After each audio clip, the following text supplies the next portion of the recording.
భూమికి సంబంధించినటువంటి ధరణి పోర్టల్లో తలెత్తినటువంటి అనేక సమస్యలు ఇవాళ ఒక్కొక్కటిగా బయట పడుతుంటే చాలా ఇబ్బందికరంగా అనిపిస్తుంది. చాలామంది రైతులు ఈ భూములకు సంబంధించి చాలామంది ప్రజలు అనేక రకాల ఇబ్బందులు ఎదుర్కొంటున్నటువంటి పరిస్థితి ఉన్నది. ఇప్పటికీ కూడా భూమి ఒకరి పేరు మీద ఉన్నది, అనుభవదారు ఇంకొకరుగా ఉన్నారు. అదేవిధంగా అక్కడ భూమి ఉంటేనేమో రికార్డులు లేకపోవడం, రికార్డు ఉన్న చోటనేమో భూమి లేకపోవడం, ఇలాంటి అనేక రకాల సమస్యలు తలెత్తినటువంటి పరిస్థితి మన తెలంగాణ రాష్ట్రంలో ఉన్నది.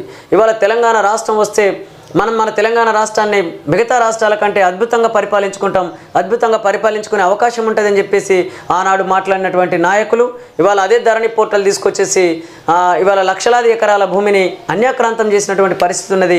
అనేక ఇబ్బందులు ప్రజలకు ఎదురైనటువంటి పరిస్థితి ఇవాళ మన తెలంగాణ రాష్ట్రంలో ఉన్నది. అంటే దీనికి ప్రధాన కారణం ఆనాడు పరిపాలించినటువంటి ఆ ప్రభుత్వం కావచ్చు. ఇవాళ ఈ సమస్యలను సకాలంలో పరిష్కరించకపోగా ఇంకా నిర్లక్ష్యం చేస్తున్నటువంటి